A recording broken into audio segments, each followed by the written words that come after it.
¿Qué onda, Shay? ¿Qué onda, Karen? ¿Cómo estás hoy? Bien.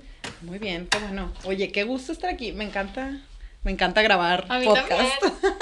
Es bien divertido. Sí, oye, el tema de hoy, joya. Buenísimo. Sí, como ya pudieron haber visto en el título, tenemos un tema interesante y además súper apasionante para nosotras. A lo Nos mejor, mueve mucho. no sé, el que sigue del urbanismo es este, ¿no? Top 2. Sí, exacto. Sí. Pero tú, Shay, ¿desde cuándo tan feminista? Tú, Karen, oye, ¿desde cuándo tan feminista? Desde siempre, pero no sabía. De toda la vida. Sí, desde chiquitita. Sí, oye, no sé, me hiciste pensar desde la primera vez que me preguntaste desde cuándo tan feminista.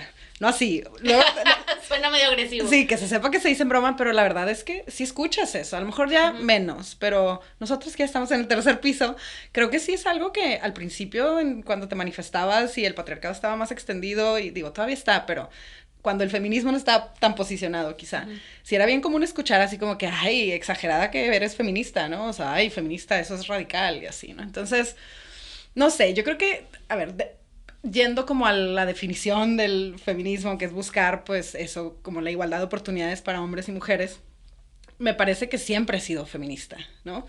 Creo que nunca he pensado en la posibilidad de que yo debiera tener menos opciones o menos acceso a menos oportunidades solo por ser mujer, ¿no? Entonces, desde ese enfoque simplista, como suena, yo pensaría que desde siempre soy feminista, ¿no?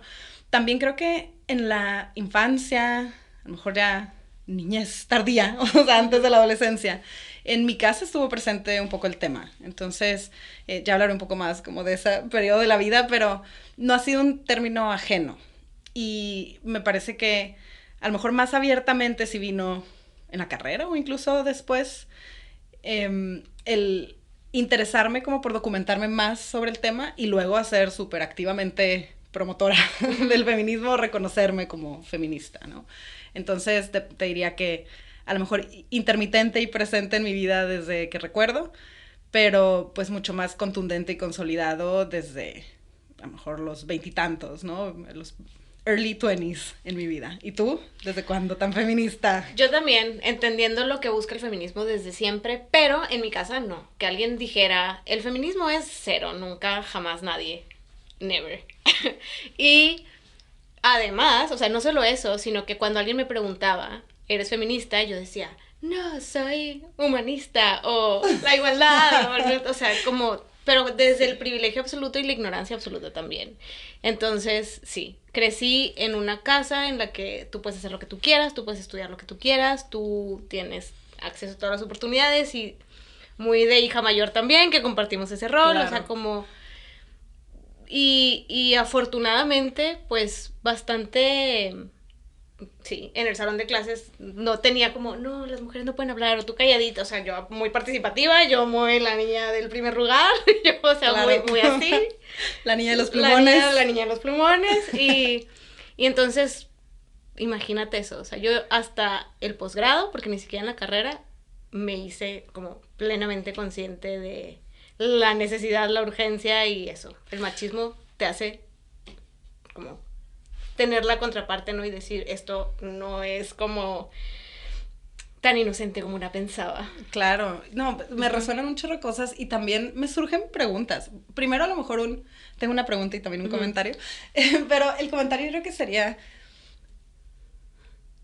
que no por el hecho de ser mujeres somos feministas, ¿no? O sea, reconocer que somos educadas y educados, todas y todos, todes, en un sistema patriarcal. O sea, el sistema predominante y dominante es ese. Entonces, el nacer mujeres no quiere decir que no seamos machistas o que no hayamos crecido creyendo en ese sistema, a veces privilegiándonos de ese sistema, ¿no?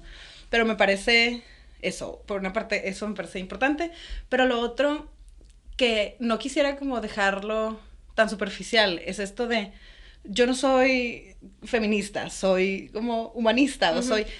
¿Por qué? ¿Por qué te parecía eso una corriente más cercana que el feminismo? O sea, creo que sí es importante platicarlo porque yo estoy segura que hay muchas mujeres que se sienten así, o sea, que sienten a lo mejor incluso un rechazo por el feminismo, ¿no? Claro, yo te digo de dónde venía en mí, claro. Y creo que puede ser que a alguien le resuene. yo escuchaba mensajes muy negativos del feminismo, ¿no? O sea, a mí me sonaba como las feministas radicales. Siempre la frase, la primera que escuchas es esa, ¿no? Como el feminismo, no sé, odian a los hombres y estas cosas. No me las creía, pero tampoco quería ser asociada con. Entonces venía pues desde ese lugar de no me identifico, tampoco me atravesaban muchas violencias, entonces pues desde el desconocimiento, desde la ignorancia, desde los mensajes tóxicos que escuchas, desde ahí venía yo yo quiero la igualdad para todas las personas y no entendía que eso era exactamente lo que buscaba el feminismo.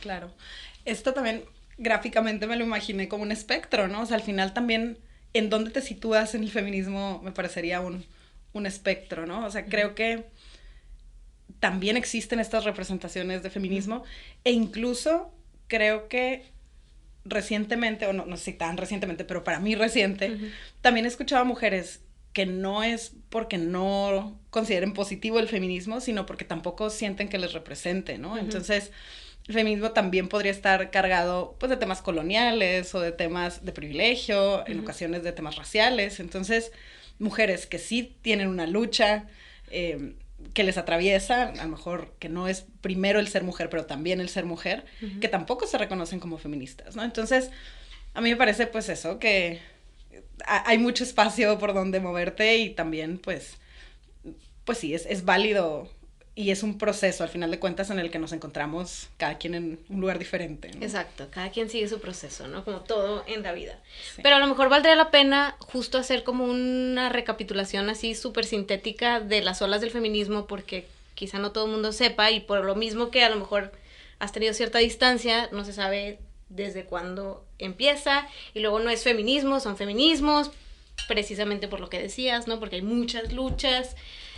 Pero sin ser historiadoras y sin que esta sea nuestra, pues sí, nuestra disciplina, sí es un interés que tenemos compartido y podríamos hacer esa recapitulación ultrasintética para quien nos escucha y le interese. Claro, y reconocer que esto es súper sintético, como está diciendo Karen, y también que les dejaremos algunos recursos como para profundizar en el tema, desde los más sencillos hasta a lo mejor los más complejos, y entender también que pues la historia muchas veces se cuenta desde quienes documentan esa historia, habrá muchas narrativas que no estén incluidas en esto, pero pues será quizá el top of mind de la historia, es lo que a lo mejor está más disponible también en cuanto a una historia, por así decirlo, del feminismo, pero lo mismo, ¿no? O sea, habrá pues elementos no contados en esta misma historia que habrá que rescatar.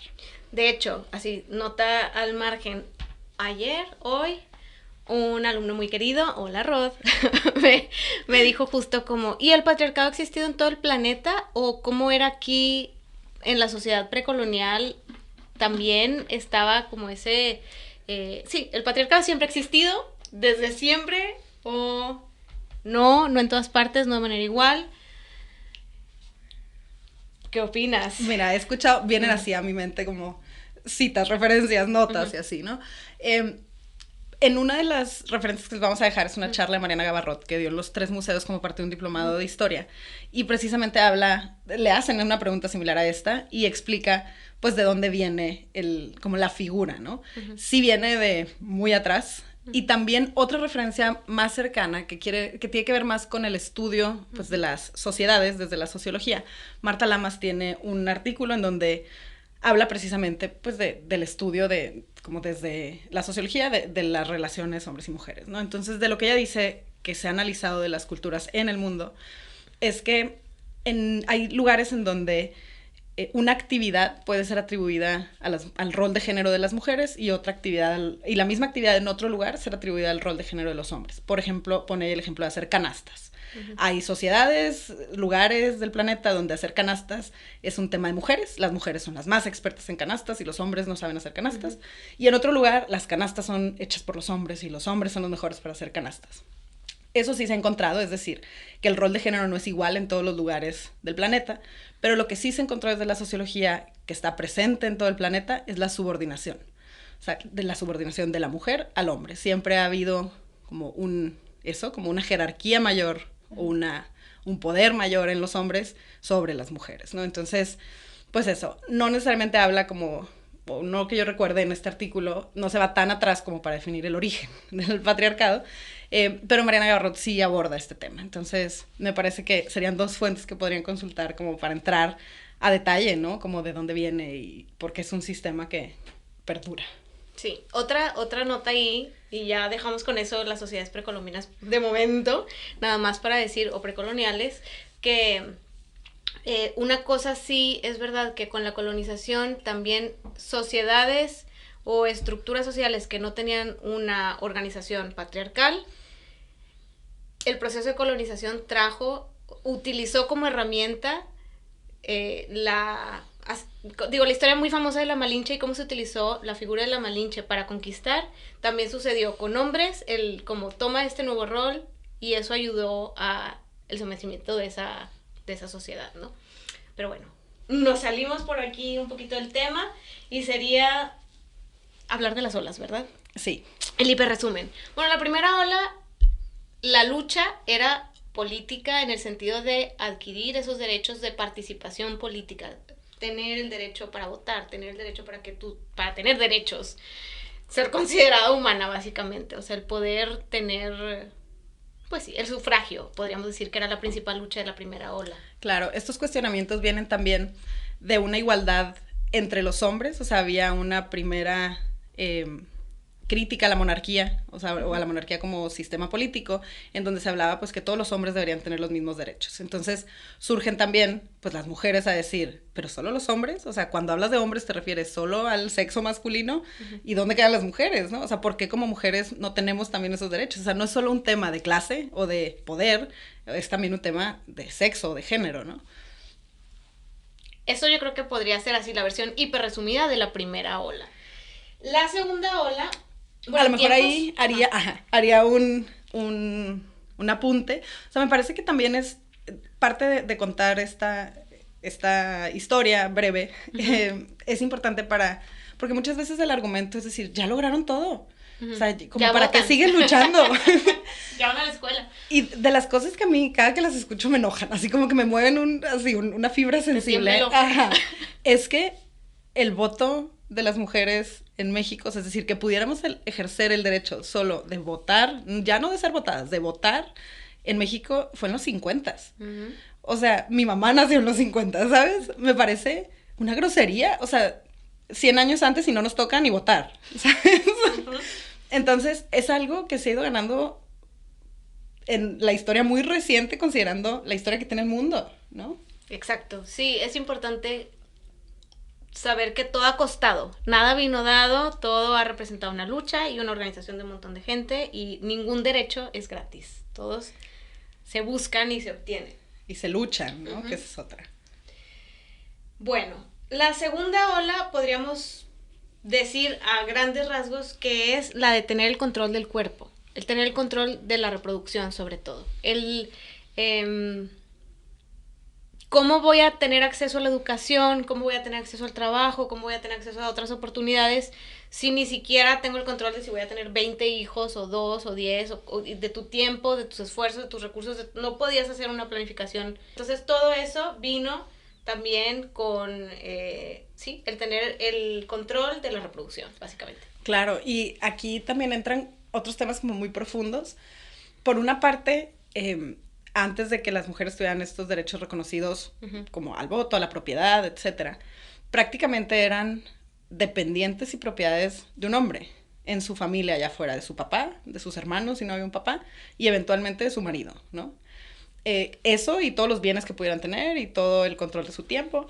Con eso también viene una división sexual del trabajo. Me parece que es importante mencionarlo ahí, porque se empezó a reconocer ciertos espacios como espacios del hombre y ciertos espacios como espacios de la mujer, ¿no? Entonces, al final, el hombre quedó en el ámbito público, entonces los roles de género asociados a lo público estaban relacionados con los hombres, mientras que los roles reproductivos del hogar estaban relacionados con las mujeres. Entonces, desde ahí hay una asimetría de trabajo además también como de carga, ¿no? Entonces, se ha encontrado también que la principal brecha, o la mayor brecha en el desarrollo profesional de las mujeres viene con la maternidad.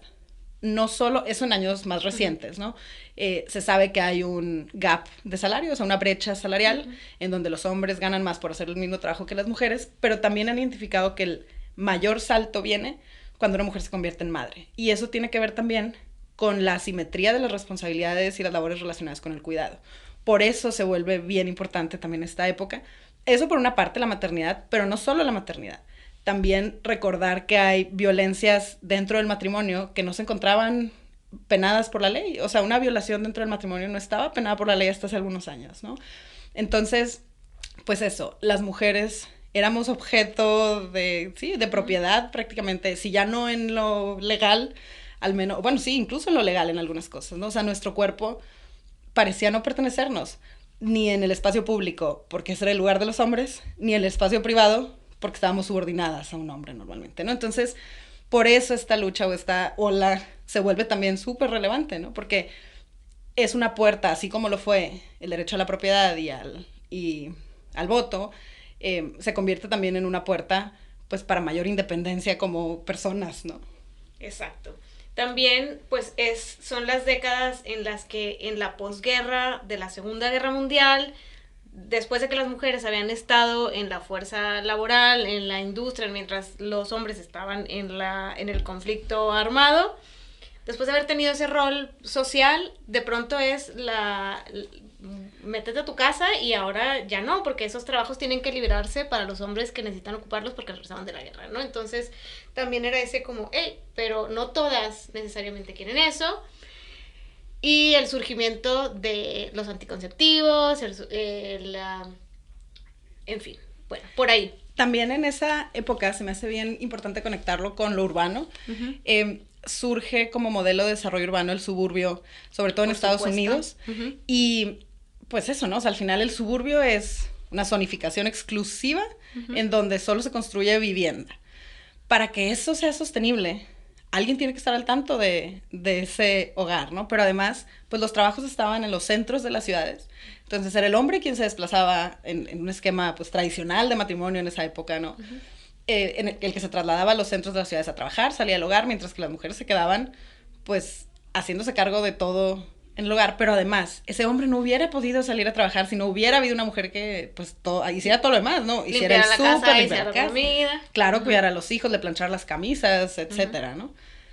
Hay también un texto, ahorita les digo el nombre, de esa época, que habla precisamente como del mal de las mujeres que tuvieron en esa época, las que vivían en el suburbio, ¿no? Pero conectarlo con cómo la ciudad también puede ayudar a perpetuar estos roles de género o encasillar a las mujeres en estas dinámicas, ¿no? Claro, también con lo que dices de los suburbios, y me encanta que hayas sacado como el tema disciplinar, para no irnos por cuestiones más médicas, a lo mejor es más fácil hablar de lo nuestro.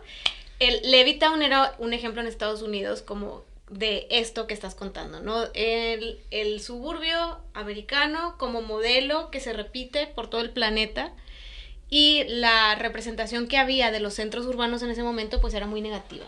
Centros que estaban pues en decaída, ¿no? Que tenían una vivienda que no había sido mantenida adecuadamente, con mucho hacinamiento, con muchos problemas sociales de diversos tipos.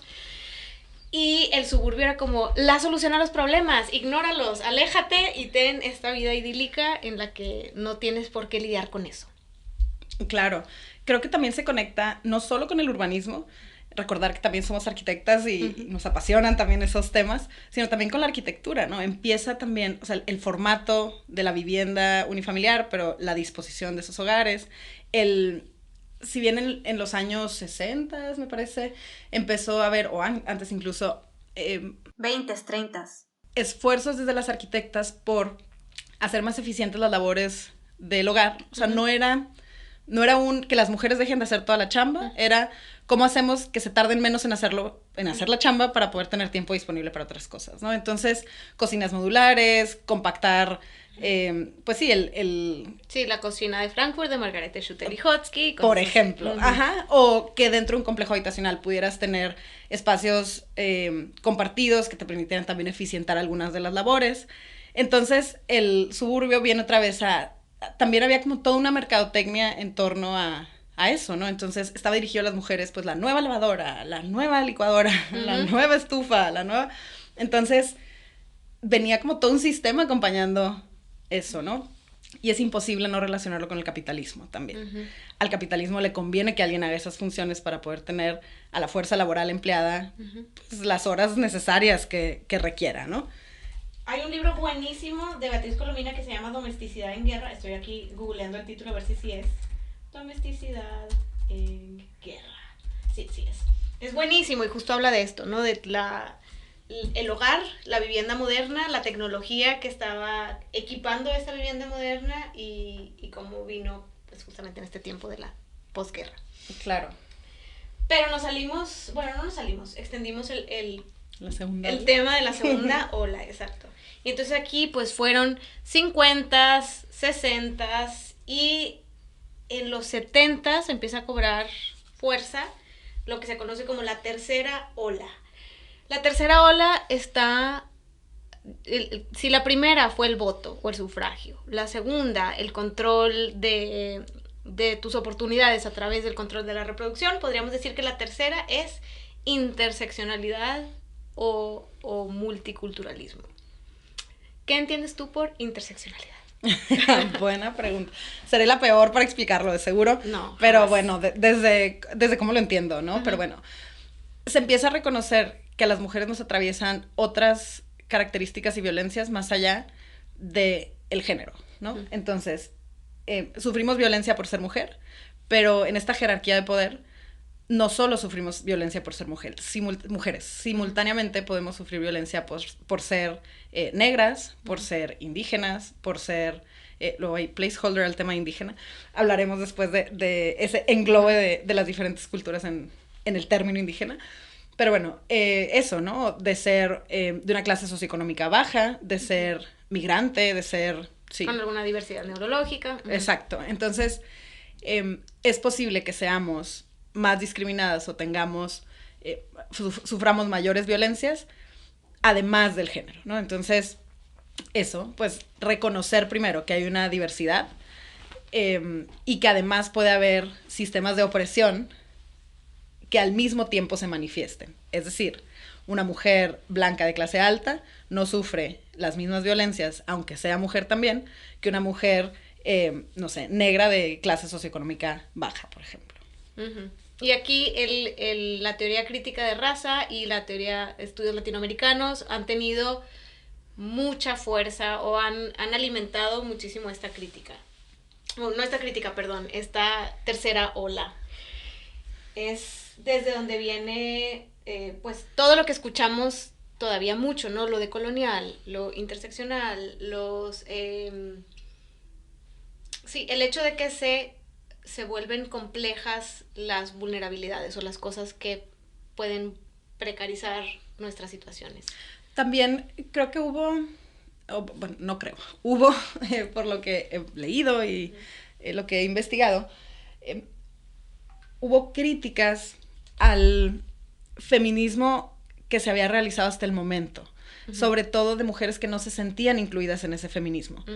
Hay autoras también que hablan sobre que a las mujeres que se encuentran en mayores posiciones de privilegio les conviene más un feminismo unificado que un feminismo diverso, porque son ellas las que también replican estas opresiones o violencias en muchos casos, ¿no? El tema de los cuidados es uno de ellos, ¿no? Desde vientres subrogados o sí, mujeres que no cargan ellas a sus propios hijos en un embarazo, hasta migración debido a terciarizar labores de cuidado, ¿no? O sea, una mujer que tiene hijos a su cargo, pero también tiene un alto puesto o un mediano puesto en una empresa y trabaja de tiempo completo, deja esas labores de cuidado en otra mujer. Y esa otra mujer, en países del norte global, normalmente viene de un país del sur global, que también quizá dejó hijos e hijas en su propio país al cuidado de alguna otra mujer, ¿no? Entonces, esas opresiones de eso, terciarizar o delegar el cuidado o las labores de limpieza o muchas de estas labores también es realizada en ocasiones por mujeres, ¿no? Entonces viene también como una crítica desde grupos que no se sentían reconocidos en estas luchas feministas, ¿no? O sea, es decir, las exigencias de mujeres privilegiadas en ocasiones pues no son las mismas o siempre, ¿no? Habrá algunas de ellas pues que no les interesan a las mujeres de privilegio porque no son violencias que sufran, ¿no? Uh-huh. Entonces surge también pues eso, para reconocer otras violencias que este feminismo a lo mejor mainstream, por llamarlo de una manera, o sí, pudiera haber posicionado, ¿no? Que ahí Bell Hooks tiene mucho, me parece que fue una autora que hizo mucho como por puentear esos conocimientos o tratar de explicarle a la comunidad privilegiada por qué se estaba hablando en contra de algo, ¿no? En términos como muy fáciles de comprender. Y lo que decía, de justamente eso que hablas, como de las labores de cuidado que se terciarizan a otra persona, decía, es que yo entiendo que estás operando en un sistema capitalista, yo entiendo que estás operando en un sistema patriarcal, yo entiendo que quieras crecer profesionalmente, pero hay formas, o sea, puedes entender lo que estás haciendo o puedes no entenderlo. Puedes decir como, la lucha termina hasta donde termina mi lucha y no entender que hay otras luchas. Claro. También creo que aquí podríamos reconocer o empezar a entender por qué también no hay un solo feminismo, ¿no? Uh-huh. O sea, el reconocer que hay causas que podemos no entender porque están mucho más lejos de nosotras y nosotros, ¿no? O sea, creo que aquí radica una parte importante de que a veces no nos sintamos cerca del feminismo, y podría ser porque estamos en el puesto de privilegio, ¿no? Uh-huh. Entonces, reconocer por qué no me queda claro que una mujer esté luchando por algo que yo creo que no es un problema, o que considere exagerado, o sea, aquí entran, me parece que esas distinciones, ¿no? Por esa distancia que tenemos muchas veces con la otra persona, con la otra mujer, ¿no? Ahí es donde cosas que algunos autores, pienso en Habermas o Freire o me vine como a academia, pensé en comunicación dialógica, o sea, la importancia del diálogo es lo que quiero decir, porque no puedes pretender saberlo todo de todos los temas, ni entenderlo todo. Dialogar con alguien que es muy distinto a ti te da otra esfera de comprensión. Me fui del tema. No, pero muy válido, bueno, muy válido. Quiero decir, hasta es como uno de los tipos de feminismo, ¿no? Feminismo dialógico, este feminismo que dialoga con muchos feminismos. Uh-huh.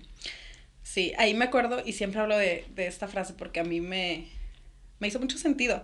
Dalia de la Cerda es una escritora mexicana y en un libro que se llama Tsunami, que son ensayos, trae algún otro tipo también de contenido, alguna poesía, alguna imagen. Pero bueno, Dalia escribe un ensayo y voy a decir mal la frase, pero dice algo como que ¿quién limpia los vidrios rotos de los techos de cristal que rompen las mujeres que sí pueden llegar allá, ¿no?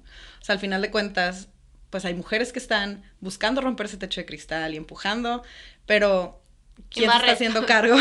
Claro, pues de todas esas basura que dejan, ¿no?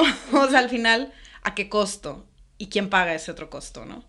Entonces me pareció una frase que explica a lo mejor esta interseccionalidad de una manera muy sencilla. No quiero decir que no sigamos rompiendo techos de cristal, pero no puede ser sin voltear a ver, sin ayudar a limpiar esos cristales, no lo sé, ¿no? O, sí, no, tampoco tengo la respuesta, pero me parece que es una imagen como muy ilustrativa del tema, ¿no? Sí, y me gusta mucho también, o sea, el hecho de tampoco concebir como villana a la que está rompiendo el techo de cristal, o sea, sino pensar, bueno, todas las luchas diferentes de los feminismos que han aportado en cuanto a derechos, o sea, la alta directora en empresa que es la primera presidenta de un país de no sé qué, algo logró. Y quien está hablando y abogando por los derechos de las mujeres trans, algo logró. Y desde cada una de las luchas que vienen desde feminismos muy diferentes, se van acumulando derechos, que a lo mejor tú piensas, no lo necesito, pero claro, la lucha por los derechos tiene que ser así, sumando en colectivo cada vez más, no puede ser, sí, no se puede hablar de una sociedad en la que se tienen derechos si hay tantos sectores de la población que no los tienen, que no los pueden usar. Claro. También no estoy segura en dónde está situado como de la historia o de las olas este tema, pero sí hay como diferentes posturas ante el feminismo que hablan, por una parte, y esto no voy a decir esto porque no estoy segura, pero voy a decir lo otro. Lo que hablan es que hay posturas en donde no se puede cambiar el sistema desde el mismo sistema, ¿no? Entonces, habrá mujeres que busquen separatismo, que busquen replantear cómo son esas instituciones, y hay mujeres que consideran que el sistema sí se puede cambiar, ¿no? Entonces, pues hay teorías como en diferentes frentes, ¿no? También por eso las luchas se ven de manera diferente. Lo que decías de no satanizar quizá a la mujer que, pues sí, que está luchando ahí arriba. Sin embargo, en muchas ocasiones lo que se critica de eso es que replica las mismas prácticas que ya se hacen para poder llegar allá. Entonces, pues sí habría que buscar una manera distinta de hacer las cosas, ¿no? Habrá quien, y no sé, o sea, al final, yo no sé exactamente en dónde me encuentro, no descartaría ninguna de esas alternativas. Me parece que, pues si la decisión es seguir en sociedad y en, pues sí, en instituciones, habrá manera de buscar algunas menos violentas y otras, pues serán más violentas, pero si sí decidimos estar en esas instituciones, pues tendrá que ser con la creencia de que algún impacto podamos hacer, ¿no? También.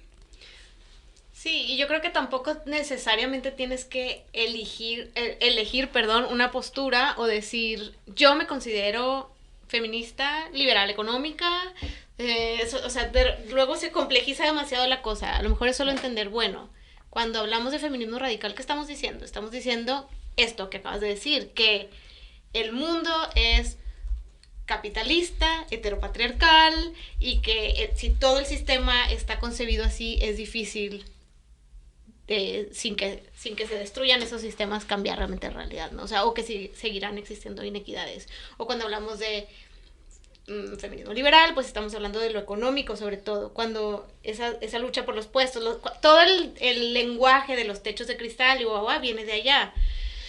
Y así muchos otros, ¿no? Ecofeminismo, que es otro del que hemos platicado. O sea, el hecho de el patriarcado ha degradado el medio ambiente, el planeta. Claro. Es extractivista, todo eso viene desde el ecofeminismo. Entonces, y digo, no nos vamos a meter a definir ahorita todos, claro, pero solo decir, hay muchos feminismos, hay muchos postulados y de cada uno creo que están visibilizando cosas que son ciertas. Claro. Sí, en esta lucha por el territorio también les podemos dejar ahí una de las lecturas que hicimos para este Guadalupe Reinas del año pasado.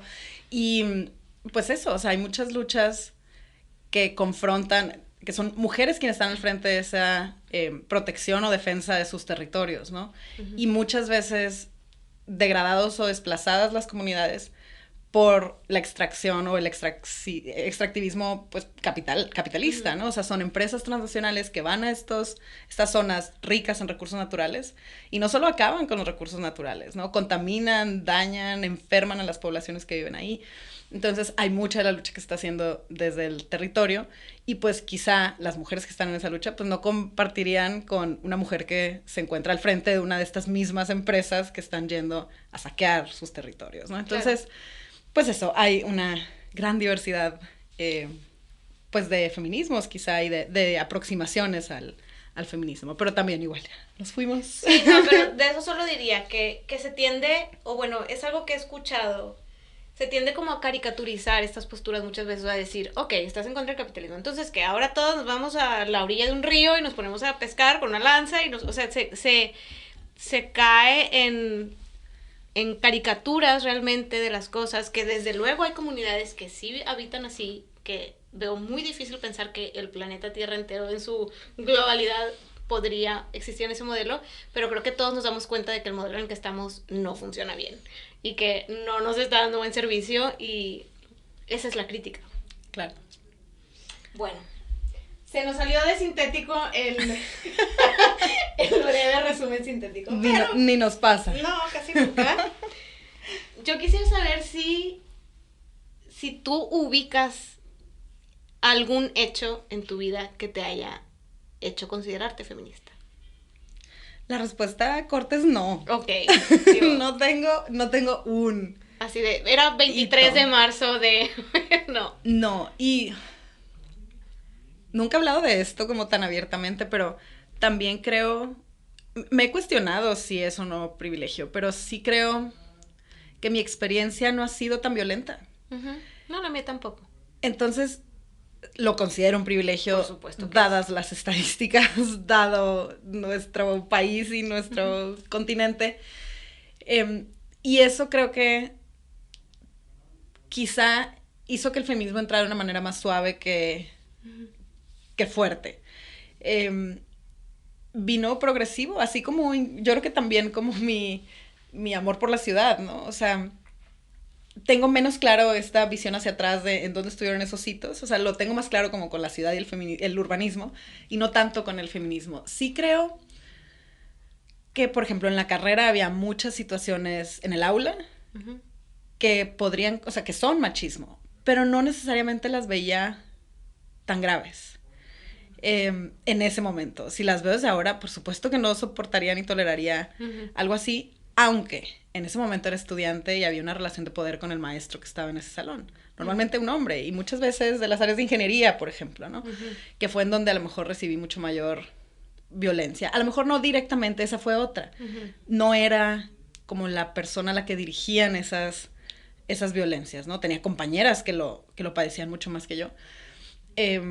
Seguro por algunos estereotipos también, ¿no? Entonces, creo que eso sí fue acumulando, o sea, es decir, cuando empecé a enterarme de qué iba, reconocí fácilmente esas violencias, pero no al momento de vivirlas. Entonces, como que estuvo desfasado vivir las violencias y entender que eran violencia.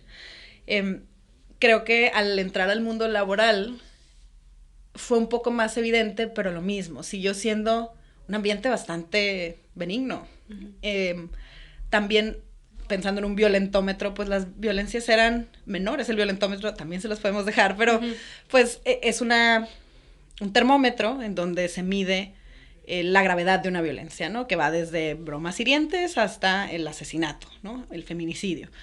O sea, el matarte por el hecho de ser mujer, ¿no? Entonces, me parece que si hablamos de gravedad de las cosas, se concentraba mucho en violencias menores en esta escala, ¿no? Entonces, me fue por una parte sencillo una vez que entendía de qué iban confrontarlas, también porque los entornos no eran tan hostiles, y reconocerlas, pero tiempo después de que había vivido algunas otras, ¿no? Entonces, creo que sí, a ver, me he detenido también en muchas ocasiones por considerar que la otra persona está en situación de poder, o sea, no, en que no va a salir bien si yo me impongo, ¿no? Entonces eso sigue sucediendo, pero no creo que haya habido un momento específico, ¿no? O sea, vino poco a poco, y yo creo que a partir de la lectura y de sí, como del documentarme, de ir a marchas también, sí, vino luego también como a cuentagotas con amigas que a lo mejor sabían más que yo sobre el tema, entonces me intrigaba un poco de qué estaban hablando y entraba a investigar más y así. O sea, fue como muy progresivo. Muy natural. Sí, ¿tú reconoces algún evento?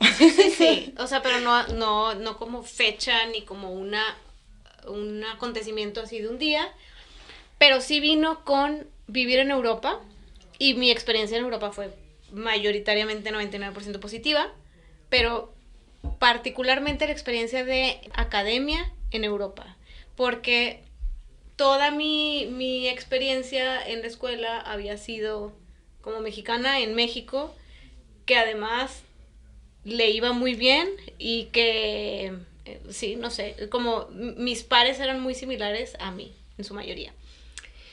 Y cuando yo me fui a hacer posgrado era, no sé si significativamente más joven, porque tampoco, pero me veía bastante más joven. A lo mejor me veía una década más joven y era 5 años más joven, algo por ahí. Entonces me sentía, estaba como muy consciente de ser más joven en el grupo, y además escuchaba comentarios, o sea, como, es que allá les enseñan todo mal, es que allá no saben nada, es que allá, y digo, de quien viniera, desde luego sentía esa como representación, porque era antes de presentar ninguna cosa, antes de decir nada, o sea, era ya el peso que alguien trae, su preconcepción de la educación, de arquitectura en América Latina. Entonces, y eso, además, ligado a ustedes las mujeres. Entonces, esos comentarios como de ustedes las mujeres no saben nada, ustedes para qué estudian, ustedes como que se van a casar y van a tener hijos, ustedes que desperdicio de mi tiempo. Y era un mensaje explícito o implícito Y eso fue lo que me hizo hacerme más consciente. O sea, imagínate el nivel de privilegio que hasta mis 20s, no, 20 y tantos, no sentí como, ay, todavía hay mucho trabajo por hacer. Hasta que no te salpica. Y bueno, ahí también se atraviesa, o sea, ese es un ejemplo muy claro de interseccionalidad, ¿no? No era solo que fueras mujer, también era que fueras latinoamericana, ¿no? De un país. Latinoamericana y más joven. Y un tema, claro, de apariencia etaria, ¿no? De edad. Entonces, claro, sí, me he cuestionado si es privilegio o no. O sea, a ver, sí, claro, es privilegio no haber vivido violencia, pero no sé qué tanto es que no la hayamos vivido o que, no sé, a lo mejor también es privilegio no darte cuenta, ¿no? No verlo. Sí, ceguera, inocencia, un poco de todo. Una vez que lo ves, no lo puedes desver. Sí, no, y retroactivamente seguro que hubo cosas que o sea, ya como, sí, pero hacia atrás, por el espejo retrovisor, pues... No ¿sabes qué? También he pensado en esta misma línea, o sea, es algo a lo que he dedicado mucho tiempo mental, pero que no lo vivas físicamente no quiere decir que no sea una carga mental que traes todo el tiempo, ¿no? Claro. Eso también es violento, ¿no? O al menos injusto. Sí, no, y toda la razón. Sí, o sea, se ha hablado mucho de la carga mental en el hogar, ¿no? O sea, hay un par de referencias, ¿no? Uno es un libro que tú me prestaste que se llama Fair Play, que es eso, o sea, evidencia todas las tareas que requiere mantener operando una casa, un hogar. Y además de eso, de las cosas a mí que para mí fueron más significativas de este libro, es que las tareas no solo se ejecutan, también se planean y se gestionan. Algo así. O sea, son como 3 etapas, ¿no? O sea, tú puedes concebir la tarea, planearla y ejecutarla, ¿no? O sea, tú tienes que definir que esa tarea se tiene que hacer, eso es concebirla, luego tienes que planificarla, decir cuándo se hace, qué se necesita, etcétera, y luego ejecutar la tarea. Entonces, eso implica carga mental y muchas veces las mujeres cargamos con la concepción y planificación y lo único que no hacemos es la ejecución cuando bien nos va, ¿no? Si no, pues muchas veces hacemos el combo completo. Entonces, el reconocer esa carga mental, para mí el reconocer esa carga mental urbana ha tenido, o del espacio público en particular, sí ha tenido impacto. O sea, que no me hayan agarrado en el transporte público no quiere decir que desde que me subo al transporte público no esté vigilante. Y desde antes. O sea, que si sé que ese día me voy a mover en camión, me pongo otra ropa. O sea, ¿desde cuánto tiempo atrás estoy concibiendo y planificando la tarea de no exponerme a ser acosada en el espacio público, ¿no? Entonces, sí, o sea, me parece que tampoco es tanto privilegio, ¿no? O sea, visibilizar eso que no se ve, o sea, no es solo decir, me agarraron la nalga en el transporte público, ¿no? O sea, también es la preocupación que implica salir al espacio público, o sea, eso también es carga mental. Por supuesto. Y habrá quien te puede decir, pues es que es sentido común, pero es que no tendría por qué ser sentido común. Un hombre piensa que se va a poner cuando se va a subir al camión, no, hijo, es sentido común de las mujeres, entonces ahí sí hay una simetría. Exactamente. Sí, y creo que es algo que traemos desde chiquitas, o sea, ¿cuántas veces no hemos escuchado? No, es que no te puedes salir a la calle, o simplemente ni siquiera te planteas que vas a tener 9 años y salir a la calle caminando 18 cuadras, o sea, ni lo tienes que preguntar porque ya te diste cuenta sin que nadie te diga nada que la ciudad no es un espacio seguro. Claro, no, y hijo, me acordé también de un hashtag que se usó mucho en Twitter sobre mi primer acoso, ¿no? Se llamaba hashtag mi primer acoso. Y eran morras hablando de cuándo, o sea, qué edad y en qué circunstancias fue la primera vez que las acosaron, ¿no? Desde antes de que tú te reconozcas como mujer, o que tú identifiques que somos objetivizadas y sexualizadas, llega alguien, un hombre normalmente, y te lo restriega en la cara, o sea, imagínate, o sea, yo leí tweets de amigas y de desconocidas, pues nada, 6, 7, 8, 9 años, en el espacio público muchas veces, en donde, hijo, ¿cómo reaccionas a eso? O sea, ¿qué impacto tiene después en esa mujer, no? O sea, sí, esto que dices, ¿no? Ya sabes que no es algo que debas de hacer, ¿no? Pero, hijo, ¿por qué? Por ser mujer me parece súper injusto, ¿no? No sé, nos desviamos un poco. No, pero no, hay 2 ideas importantes que reconectaría. Una, que utilizaste la idea del hashtag y eso es parte también de lo que ahora se conoce como la cuarta ola del feminismo, que es cuando desde las redes sociales empezamos a volver a encontrar como desde cuando, y seguramente quienes no estén muy conscientes del feminismo, que sienten que esto salió de la noche a la mañana y que de pronto se intensificó muchísimo, es esto lo que están sintiendo. Es la cuarta ola del feminismo y cosas como Me Too y como Mi Primer Acoso y demás ayudaron a visibilizar y a como volver a recordar que esto no es algo que esté resuelto, que es un tema pendiente, y también por el lado positivo ha sido como un espacio de reencuentro, de sororidad, de comunidad a través de internet, que luego se lleva a las calles, ¿no? O sea, sale en el espacio virtual y se vacía al espacio público físico de la ciudad. Claro, eso también se me hace bien relevante de observar, ¿no? Una de las narrativas como para descalificar también muchas veces el feminismo o no reconocer estas dinámicas que existen patriarcales. Es decir, que son, o sea, que los hombres que ejercen estas violencias son monstruos, son outliers, no es lo normal. Entonces, al ver la cantidad de mujeres que salen a decir qué les pasó, es imposible seguir pensando eso, claro. O sea, es también parte, y los medios de comunicación tienen un rol súper importante en un chorro de las narrativas que están presentes, y esa es una de ellas. O sea, solamente los monstruos violentan. Pues claro que tu primo no es un monstruo, o tu amigo del compañero de la carrera no es un monstruo, ¿sabes? Pero por eso también es necesario quitar esa narrativa. O sea, no es posible que todas conozcamos decenas de amigas que han padecido violencia machista y ninguno de nuestros amigos sea violentador, ¿no? Claro. Sí, y además también no son las individualidades, o sea, no estamos hablando de Juan, Pepito, Pedro, etcétera, sino de un sistema y claro. Eso también es importante destacarlo. Sí, que muchas veces también en el por qué odian a los hombres, pues a ver, no es que odie a los hombres, es que odio el sistema patriarcal, ese sí lo odio, claro que sí, o sea, como por qué no odiar un sistema que te oprime, ¿no? Y que además también violenta a los hombres. Sí, claro, esa, por supuesto, ¿no? Alguna vez un amigo, colega, José Luis, que seguro no va a escuchar este podcast, pero me argumentaba que los hombres son quienes más tasas de suicidio tienen. Y yo, por supuesto, porque esta violencia patriarcal también te obliga a ti como hombre a tener una sola masculinidad, que es la hegemónica. O sea, la del hombre estoico, proveedor de la familia, que no puede expresar otros sentimientos que no sean ira y enojo. Por supuesto, claro que eso es también violento con ellos. Claro que sí, ¿no? Sí, por supuesto, me parece, sí, a lo mejor no habíamos tocado ese tema, pero bueno, es parte también de la cuarta ola masculinidad. Claro. Y el hecho de visibilizar que esto nos afecta a todas y todos y todes. Y también es jale de ellos. Que esa es otra, ¿no? Ah, claro, no, sí, tú ve y marcha, sal, defiende tus derechos. Pero acá nos seguimos mandando el pack en WhatsApp. Uy, no, o sea, también hay un montón de jale.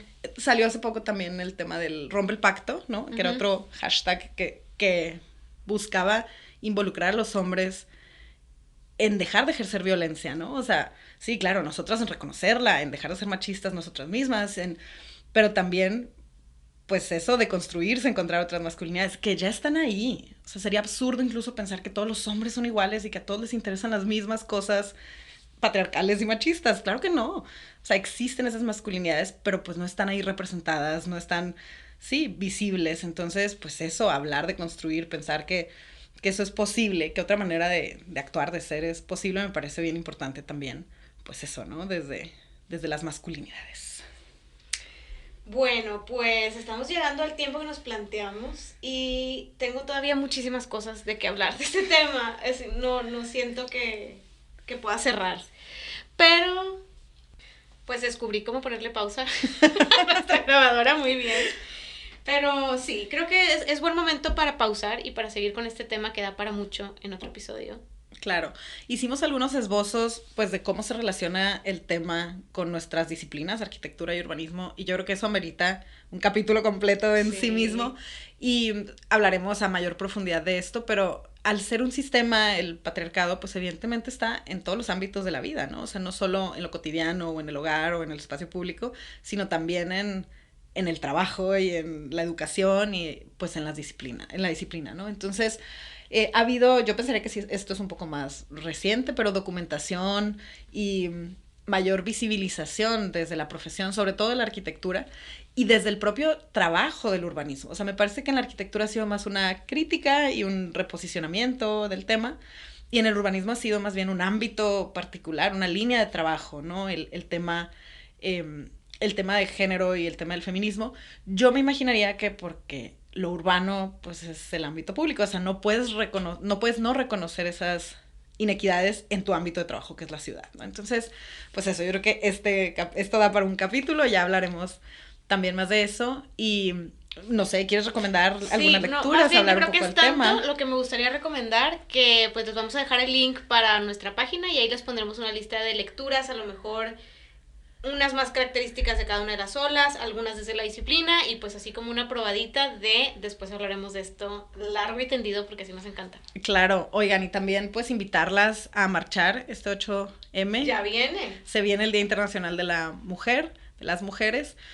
Recordarles que se conmemora y no se celebra, porque pues sigue siendo un reconocimiento a las luchas que se hacen, y pues si son mujeres las invitamos a salir a las calles, a encontrarnos ahí. Es muy bonito encontrar sororidad, comunidad, y también muy conmovedor. Así es.